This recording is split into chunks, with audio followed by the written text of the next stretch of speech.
So today we're going to go through how to complete but not compete in the new Gargoyles Challenge Event, Sanctuary of the Gargoyles. Yes, in this video we are not, I repeat, not going to be going for a high score. This is for people that are struggling to complete both epic and rare final boss stages. That's stage 10 of this event. So without further ado, I'm going to be going through 3 tips and tricks on how to complete these stages. First up, I am doing the rare final stage 10. The first thing to know is who you're going to be going up against in that final third wave. The 3 final bosses left to right will be Gusek, El Duque and Gilliard. Why this is important is that none of the final stage bosses are good against minions. None of them do extra damage or really harm minion producers, so I would really recommend taking minion producers against these final bosses.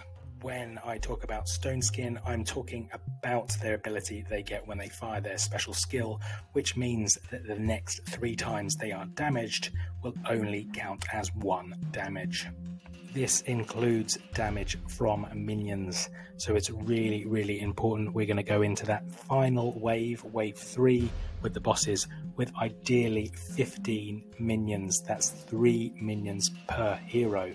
That means that every time a special skill comes off, and we're going to try and prevent that from happening, but when it does, we are going to be able to hit that hero with minion attacks, and they're going to lose that Stone Skin skill.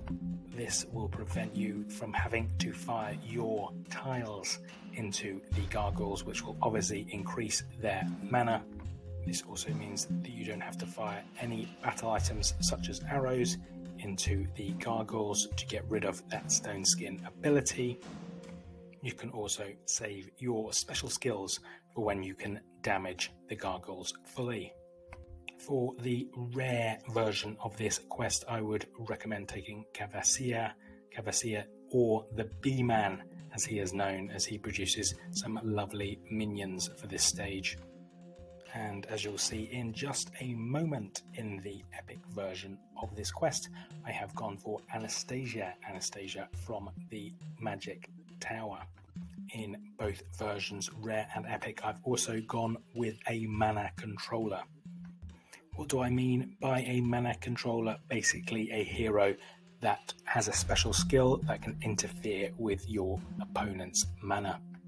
In this epic version, I have gone with Gretel. Gretel lets an enemy's mana get up to full.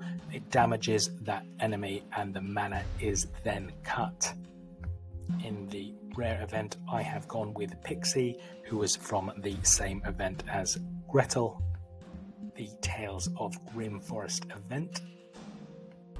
In the rare event, I also went with a Ganju, who cuts the mana of an opponent by 25%, as well as doing 270% damage. The reason for this is pretty simple. It is to stop your opponents from using their special skills. They have a tendency of overpowering the final bosses to make them look really good and make you want to summon them, and their special skills tend to do a lot of damage, so preventing that from happening is very important. As well as this, the red boss that you see in the middle there, El Duque, also has a defensive down stack, so stopping that going off as many times as possible will really help you in the long run. Once that stack keeps on building on your heroes, you are going to be in trouble, so you want to stop his special skill from going off particularly.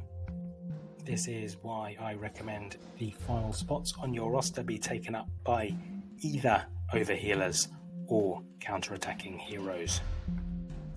My personal preference and playing style is to always take overhealers. I really like going into these final waves with double the amount of HP that I started with.